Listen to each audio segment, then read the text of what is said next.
anamnesis principia el día 18 de la vida intrauterina al formarse la excrescencia cardiogénica del mesodermo pericárdico y termina el día 45 con la formación de la parte membranosa del tabique ventricular. En el mesodermo se desarrolla el sistema cardiovascular el día 15 de gestación. La placa cardiogénica se desarrolla el día 18 ubicada de la forma craneal como lateral a la placa neural. El celoma intraembrionario se desarrolla el día 18 a partir de la cavitación del mesodermo, del cual se derivan todas las cavidades corporales, pericárdica, pleural y peritoneal. El mesodermo explánico forma el primordio del corazón. La formación del área cardiogénica se da a mediados de la tercera semana de las células progenitoras que nacen del epiblasto lateral a la línea primitiva. Las células destinadas a formar los segmentos craneales migran primero, se enrollan en el mismo y pasan a la posición intraembrionaria a llegar a tórax, y son las encargadas de formar las porciones caudales, ventrículos y seno venoso. La localización del campo cardiogénico se da a los 19 días. En cuanto a los orígenes del tubo cardíaco, se conforma a partir de los grupos de las células angiogénicas, las cuales se encuentran en la placa o excrescencia cardiogénica.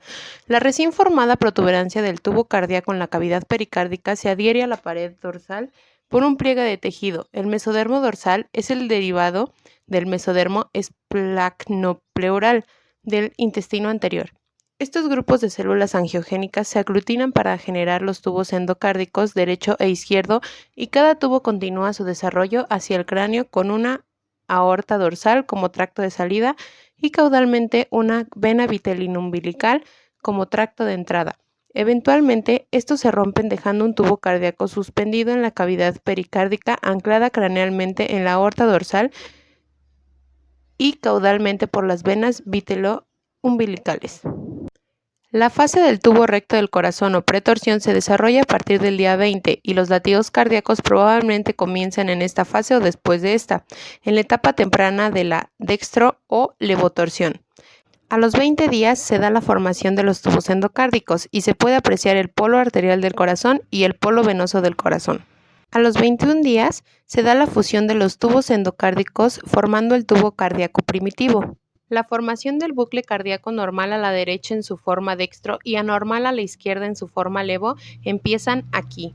Durante el plegado lateral y craneal del embrión, los tubos se ubican en la cavidad torácica y este da lugar a ambos y que se acerquen entre sí. A la vez se inicia la fusión en dirección caudocraneal y alrededor de estos 21 días se fusionan totalmente. Es así como al protuir en la cavidad se convierte en una capa de miocardio y una capa de matriz acelular que se le llama gelatina cardíaca.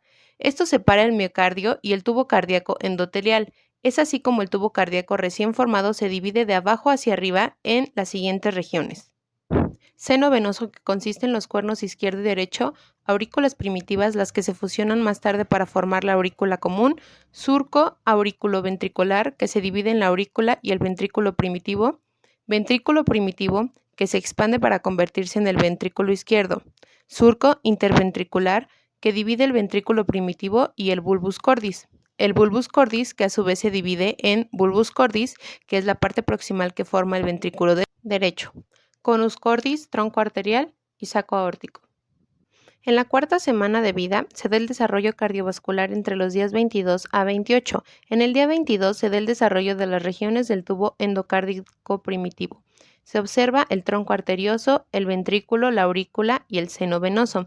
En el día 23 se da el plegamiento del corazón primitivo. Se observa el bulbo cardíaco, el ventrículo, la aurícula y seno venoso. En el día 24 es el plegamiento del corazón primitivo. Se observa el tronco arterioso, bulbo cardíaco, ventrículo y aurícula. En el día 28 se da la orientación de las aurículas y ventrículos en su posición adulta final. En esta etapa del desarrollo cardiovascular se caracteriza por haber concluido la formación del bucle cardíaco con torsión a la derecha, comenzar el desarrollo morfológico del ventrículo izquierdo y derecho, el inicio de la circulación e iniciar el desarrollo del septo cardiovascular y principal el desarrollo de los arcos aórticos.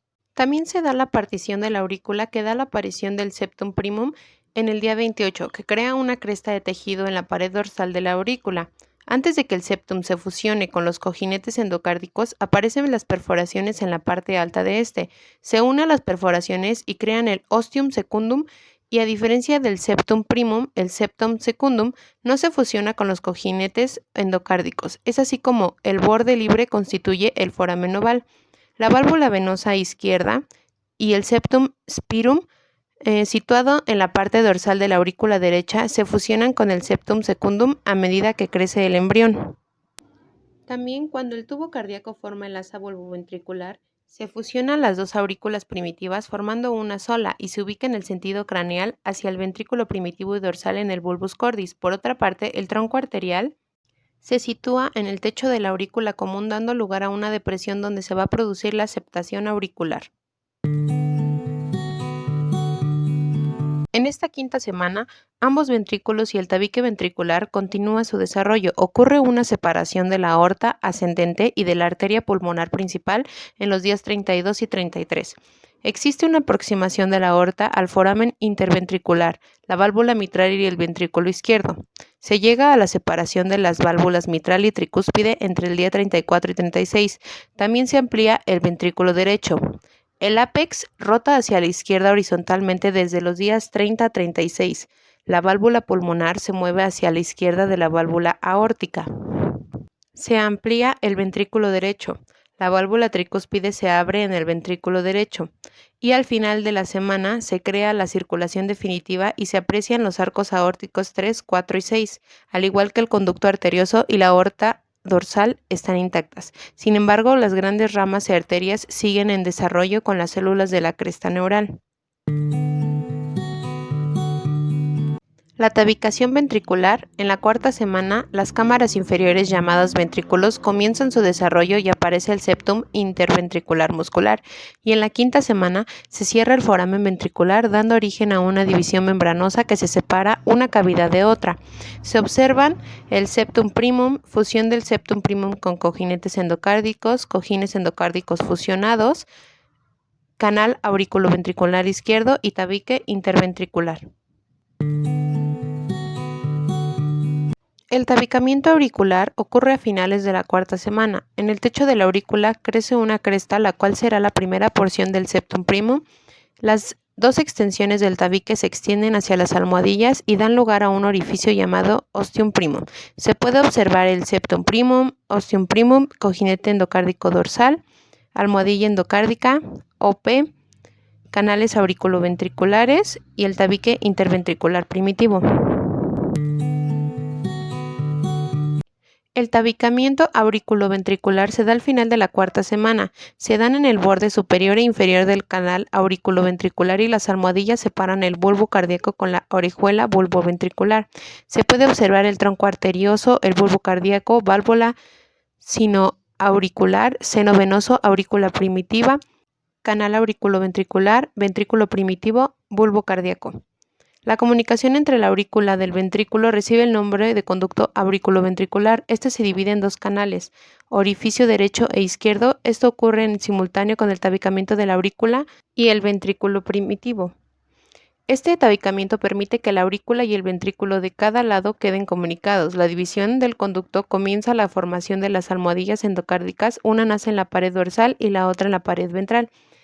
En la segunda imagen se puede observar las válvulas sinoauriculares, el primer agujero, el canal auriculoventricular izquierdo, cojinetes fusionados y el tabique interventricular primitivo.